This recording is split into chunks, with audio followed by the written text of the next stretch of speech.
There is a specific kind of pain that only spiritual silence creates.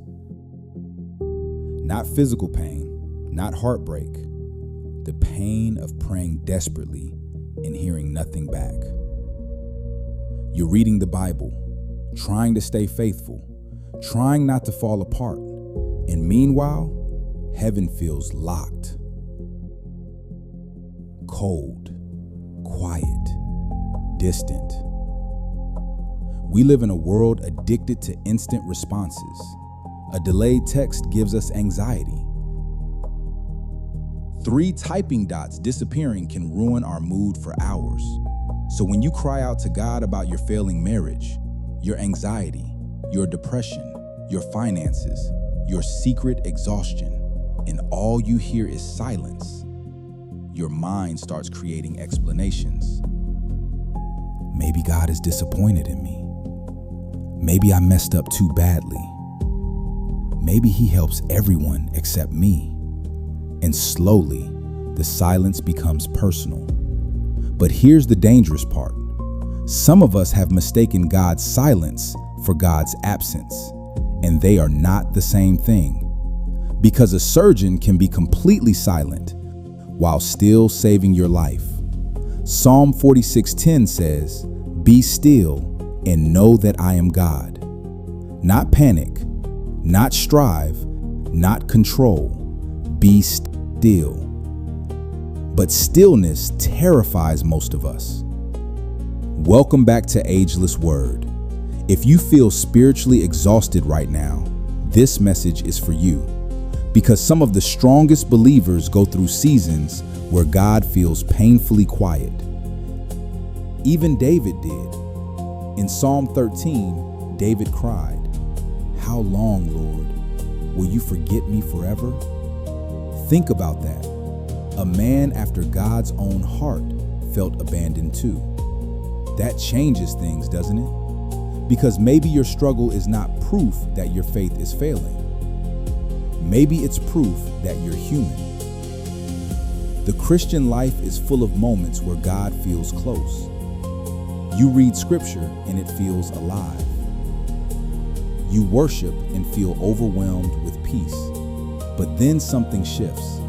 Suddenly your prayers feel mechanical. The Bible feels dry. You keep showing up spiritually, but emotionally you feel numb. And the worst part? You start comparing your private silence to everyone else's public breakthroughs. You see testimonies online, miracles, blessings, answered prayers. Meanwhile, you're still waiting, still hurting, still wondering, what is wrong with me? But hear me carefully. There is nothing abnormal about spiritual silence. Some of the deepest transformations in Scripture were born in seasons where God seemed quiet. Human beings are wired for feedback. Psychologists call it reassurance dependency. We feel safe when we receive signals that everything is okay. So when communication disappears, anxiety fills the gap. That's why silence feels so emotionally loud. And when God feels silent, many people panic spiritually. We start chasing signs obsessively. A random coincidence becomes a prophecy. A green traffic light becomes confirmation. A delayed opportunity becomes God must be angry. And honestly, some of us are no longer following God. We are following our fear while calling it discernment. That's why emotional panic is such a dangerous spiritual filter. Because God rarely speaks through chaos. Look at Elijah in 1 Kings 19. The man was exhausted, burnt out, terrified, depressed. He hid in a cave, convinced his life was over. And then Scripture says something extraordinary. A violent wind tore through the mountains, but God was not in the wind. Then came an earthquake, but God was not in the earthquake. Then fire, but God was not in the fire. And after all the noise came a gentle whisper. That changes everything. Because we keep expecting God to shout, but God often whispers, and whispers require closeness. You don't whisper across a stadium, you whisper beside someone you love. Some of us don't actually want God's voice. We want certainty, control, immediate relief. But faith has never been built on controlling God. Faith is trusting Him when the room gets quiet. And maybe the reason you can't hear Him clearly right now is because anxiety has become louder than intimacy. But there's another side to silence that nobody likes talking about. Sometimes God goes quiet because He's doing deeper work than words can accomplish. Hebrews 11 says, "Faith is confidence in what we hope for and assurance about what we do not see." Not what we fully understand, not what we can control, what we do not see. Think about how skyscrapers are built. Before anyone celebrates the beauty above ground, workers spend months building foundations nobody applauds. Messy work, slow work, hidden work. From the outside, it can look abandoned. But hidden foundations determine whether a building survives future storms. And God works the same way. Some of His greatest work happens underground, quietly, unseen.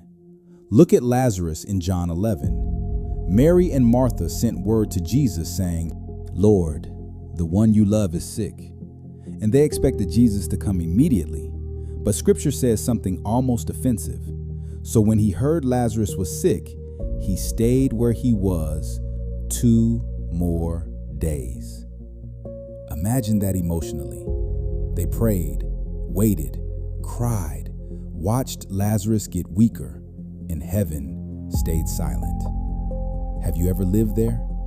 That place where you prayed sincerely and nothing changed? That silence can break people. But Jesus was not ignoring them. He was preparing a revelation bigger than they imagined. Because Jesus did not merely want to heal Lazarus, He wanted to resurrect him. And maybe that's why God has not answered some prayers yet. Because if He solved everything immediately, you might trust the solution more than Him. Sometimes God allows human strength to reach its limit, so His power becomes undeniable. God is not late. He is intentional. A seed buried in silence still grows. So how do you survive seasons like this without losing your faith? You stop chasing emotional highs and start building spiritual roots. Feelings are unstable. God's character is not. Malachi 3:6 says, "I, the Lord, do not change." That means the same God who carried you before is still carrying you now, even if your emotions cannot feel Him. And honestly, some of us became addicted to spiritual feelings instead of spiritual maturity. We only felt close to God when emotions were intense, but mature faith learns how to trust God in silence too. When you cannot hear His voice clearly today, go back to what He already said in Scripture. Because the Bible is not just information. It is God's voice preserved through generations. Psalm 119:105 says, "Your word is a lamp to my feet and a light to my path." Notice something important. A lamp does not show the entire future. It gives enough light for the next step. And that frustrates us because we want God to explain the next 10 years. But God usually gives daily bread, not lifetime blueprints. The silence is not punishment. Sometimes it is training. God is teaching you to trust His heart, even when your feelings stop cooperating. If you feel emotionally exhausted right now, hear this carefully. The teacher is always quiet during the test. Back in school, teachers did not walk around the classroom giving answers during exams. They stayed silent. But their silence never meant they abandoned the room. They were still present, still watching, still aware. And God is no different. Isaiah 41:10 says, "Fear not, for I am with you. I will strengthen you and help you." Not, "I was with you." I am with you. Present tense, right now, even at this moment, even in the silence. God has not abandoned you. He has not become frustrated with your weakness. He has not ignored your tears. The same hands that were pierced at the cross are still holding your life together behind the scenes. And one day you may realize the silence you feared was actually God building foundations your future needed. Because heaven may feel quiet, but quiet does not mean absence. If this message spoke to you today, don't leave quietly. Comment below, "I'm still trusting God in the silence." Let somebody scrolling through these comments realize they are not suffering alone.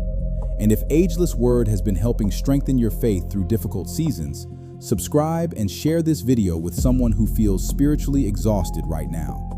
Keep holding on. God is closer than your fear wants you to believe. And sometimes, the whisper comes right before the breakthrough.